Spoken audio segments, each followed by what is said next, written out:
YCP ఎమ్మెల్సీల తీరుపై కృష్ణా జిల్లా కూటమి నేతలు ఫైర్ అయ్యారు. తప్పు చేసిన వైసీపీ నేతలు పశ్చాత్తాపం కనిపించడం లేదని, దోపిడీ దుమ్మిలు లక్ష్యంగా వైసీపీ పాలించిందని మంత్రి కొల్లు రవీంద్ర మండిపడ్డారు. వైసీపీ నేతలు పశ్చాత్తాపడితే ప్రజలు క్షమిస్తారని చెప్పారు. లేకుంటే జగన్కు ఈసారి 11 సీట్లు కూడా రావని చెప్పారు.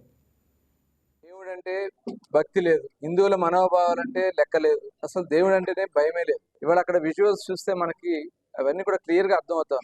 ఏ రకంగా మాడ వీధుల్లో చెప్పులు వేసుకుని తిరగడం, అసలు తిరుమల తిరుపతి దేవస్థానం ఆ కొండ మీదే ఒక పవిత్రంగా భావిస్తాం. అంటే స్వామివారి మాడ వీధుల్లో చెప్పులు వేసుకు తిరిగినటువంటి వ్యక్తి జగన్మోహన్ రెడ్డి. ఏ రోజు కూడా డిక్లరేషన్ వల్ల ఆనాడు మరి అబ్దుల్ కలాం గారు కూడా ఆయన అన్య మతస్థుడైన ఆయన డిక్లరేషన్ ఇచ్చి వెంకటేశ్వర స్వామి మీద నాకు విశ్వాసం ఉందని చెప్పి డిక్లరేషన్ ఇచ్చి ఆయన దర్శనం చేసుకున్నారు. కానీ జగన్మోహన్ రెడ్డి గారు కనీసం డిక్లరేషన్ అని అనేక మంది పెద్దలు అడిగినా కూడా లెక్క చేయకుండా 5 సంవత్సరాలు కనీసం స్వామివారికి పట్టు వస్త్రాలు సమర్పించే కార్యక్రమాన్ని కూడా సతీ సమేతంగా ఒక్కసారి కూడా ఆయన స్వామివారి దర్శనానికి గాని పట్టు వస్త్రాలు సమర్పించడానికి గాని ఆయన వెళ్ళలేదంటే వారికి ఎంత విశ్వాసం ఉందనేది మనకు క్లియర్ గా అర్థం. అదే కాకుండా ప్రసాదం, ఆ ప్రసాదాన్ని కూడా ఏ రోజు ఆయన నోట్లో వేసుకోవాలా. సిట్టింగ్ ఇంటి ముందుకు తీసుకొచ్చి వెంకటేశ్వర స్వామి సిట్టింగ్ చేసుకున్నారు. అంటే వాళ్ళు ఆయన యొక్క విధానం ఒకసారి చెప్తా ఉన్నా. అటువంటి వ్యక్తులు వైసీపీ నాయకులు కూడా అంతకంటే ఘోరంగా శాసన మండలి గాని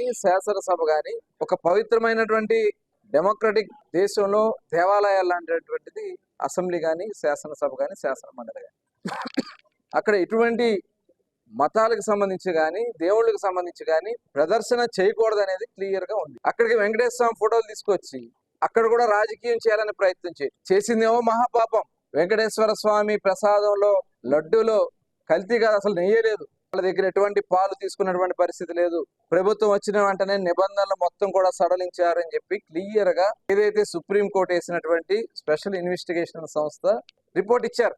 ఇవాళ దాంట్లో జగన్మోహన్ రెడ్డి దాన్ని డైవర్ట్ చేయడం కోసం ఇలాంటి నీచమైనటువంటి సంస్కృతి దిగుతా ఉంది. కొండలు ఎందుకు, 7 కొండలు ఎందుకు, 2 కొండలు చాలు కదా అని చెప్పి ఆనాడు మాట్లాడిన వ్యక్తి రాజశేఖర రెడ్డి. ఆయన ఏమయ్యాడో చూసాం. ఇవాళ పవిత్రమైనటువంటి తిరుమల తిరుపతి దేవస్థానంలో 68 లక్షల టన్నుల నెయ్యిని, అసలు నెయ్యలేనటువంటి నెయ్యిని తీసుకొచ్చి 20 కోట్ల లడ్డూ ప్రసాదాలు చేసి ప్రజల్ని మోసం చేశాడు జగన్మోహన్. చాలా దురదృష్టకరం. ఇలాంటి నీచమైనటువంటి ప్రవర్తన చేశాడు కాబట్టి 151 నుంచి 11కి దింపేశారు. మీకు ప్రతిపక్ష హోదా కూడా లేకుండా 11 స్థానాలకే పరిమితం చేశారు. మీరు ఇవాళ తిరుమల తిరుపతి దేవస్థానం యొక్క ప్రతిష్టని అనేక రకాలుగా దిగదార్చారు.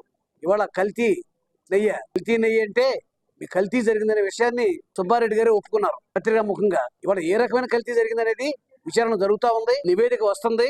తప్పనిసరిగా కల్తీకి బాధ్యులైన వాళ్ళందరి మీద కూడా చర్యలు తీసుకోవడం జరుగుతుంది. ఇవాళ తిరుమల తిరుపతి దేవస్థానం యొక్క ఎంత స్థాయికి దిగదార్చారంటే నిజంగా తిరుపతి వెంకటేశ్వర జరుగుతున్న అన్యాయం గురించి మేము మాట్లాడాలి. వెంకటేశ్వర ఫోటోలు తీసుకుని ఇవాళ అసెంబ్లీలోకి వెళ్ళారు. ఇవాళ అసెంబ్లీలో తిరుమల తిరుపతి దేవస్థానం యొక్క భగవంతుడిని కూడా ప్రవేశపెట్టి ఇవాళ రాజకీయం చేస్తా ఉన్నారు. అసెంబ్లీలో మీరు ఆ ఫోటోలు ప్రదర్శించడం అనేది ఇంకా నేరం. దీని గురించి ఇవాళ ప్రజలంతా కూడా మిమ్మల్ని అసహించుకుంటా ఉన్నారు. మీ డైవర్షన్ పాలిటిక్స్.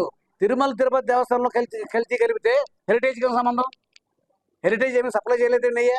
మీరు ఉన్న నిబంధనలన్నీ కూడా సడలించి ఇవాళ అక్రమంగా కల్తీ నెయ్యి సరఫరా చేయడానికి అవకాశాలు కల్పించింది మీరు. దీనికి గాను తప్పనిసరిగా నివేదికలు వచ్చిన తర్వాత మీ అందరి మీద కూడా చర్య తీసుకుంటారు.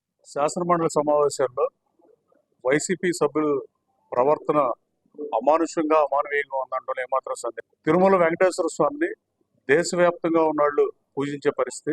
అదే వెంకటేశ్వర స్వామి ఫోటోలు తీసుకొస్తాం అనేది జగన్మోహన్ రెడ్డి చెప్పిన వెంకటేశ్వర స్వామి రాజకీయాలకు అతీతంగా మనుషుల కన్నా చాలా ఎబో.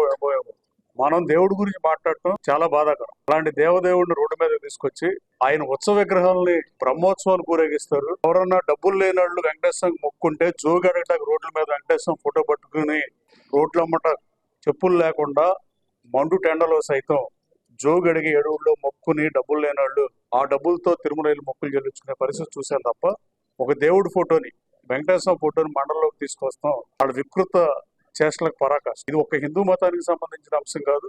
ఇది సెక్యులర్ దేశం. 100 కోట్ల పైగా హిందువులు ఉన్నా, మహమ్మదీయులు క్రైస్తవులు ఉన్నా ఆ 2 మతాలు కూడా దీన్ని డెఫినెట్ గా ఖండిస్తారు. ఎట్టి పరిస్థితుల్లో దీన్ని ఎవరో ఈ దేశంలోని ఎవరో స్వాగతించే పరిస్థితి లేదు. ఒక వైఎస్ఆర్ కాంగ్రెస్ పార్టీ నాయకులు మీరు ఆలోచన చేయాల్సిన అవసరం ఉంది.